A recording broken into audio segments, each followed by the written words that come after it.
If I can just quickly follow up on that. I mean, obviously we have a huge budget deficit. You said that you wanted to ensure that we had sufficient revenues, and you talked about the progressive tax system and the carbon tax. Do you believe that from those two sources you would achieve sufficient revenues? And if not, where else would you look? And if so, how do you sell that to the public?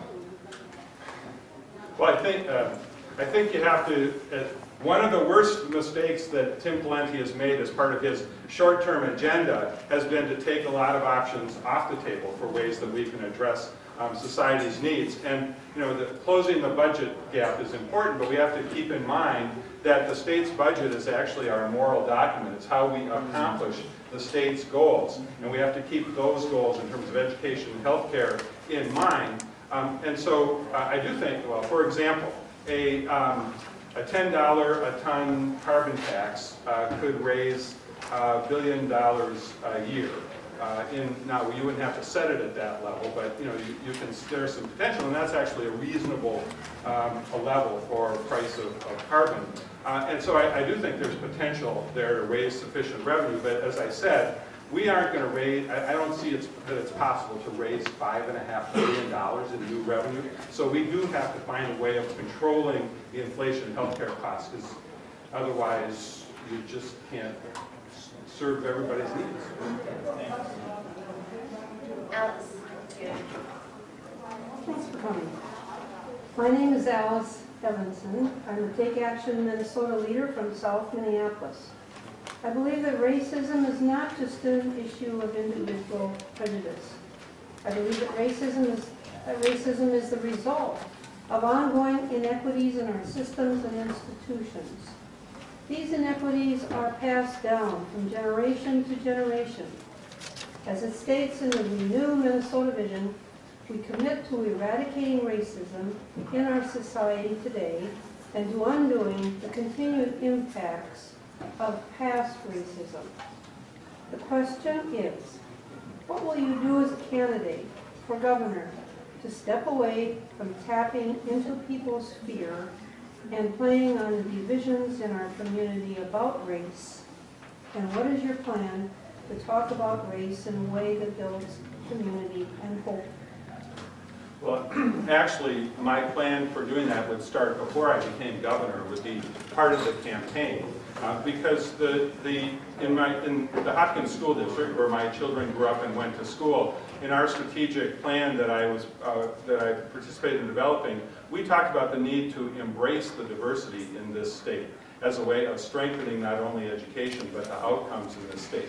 And I think that's what is important to talk about during the course of the campaign, that our state is actually stronger because of the diversity of people, of approaches to problems. But one of the things I've also talked about in the course of the campaign is the need to be innovative. And innovation comes often from the connection of disparate points of view and bringing them together to come up with new solutions. That's just one of the ways that the diversity in this state can lead to more creative problem solving.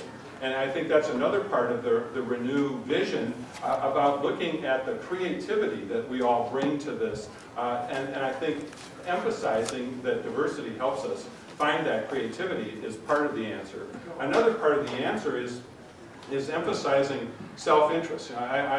My friend Harry Boyd at Humphrey Institute, talking about civic engagement, how we encourage people to be citizens, encourages folks to recognize their self-interest. And I think it's important for Minnesotans to recognize their self-interest in the success of everybody. When you look at, for example, China and India in this global competition that we have, we are never going to graduate as many scientists and engineers as there are coming out of China and India. But if the United States, with Minnesota's leadership, could educate the highest percentage of our citizens of any other country around the world, then I know we would be successful. And we can't do that unless we enable all of our kids of color to be the country's next great scientists and engineers. And we're failing on that today. And it's one of the things that I'm deeply committed to. We've got to, from earliest ages, work with our society and the culture to make sure that kids of color know that there's a place for them in some of these professions where they can earn a lot of money and make a contribution to our success. And I won't have any hesitancy during the course of the campaign or serving as governor to talk about how our self-interest is connected to that positive future for all of our citizens. I would love to follow up with that because it sounds like you have a very strong plan to talk about race in a way that really builds hope and helps build community. But I'd like you to talk about, as governor, what will your policy priorities be to start breaking down some of those institutionalized racial barriers? Well, first, I think you appoint and bring into the government representatives of the diversity of Minnesota. In our campaign, we have 2 African-American staff members, and we're constantly on the lookout for other folks from other ethnic and racial groups in Minnesota, because we believe that building that starts with the kind of campaign you run and then carries over into the kind of government that you set up, where one of the worst things about progressives not being in charge of government for the last 20 years is that we haven't been able to train the next generation of leaders to bring in a diverse group of young people and give them an opportunity to be successful in being government leaders, and then that they would all move up to positions of leadership in corporations and in nonprofit groups and in government.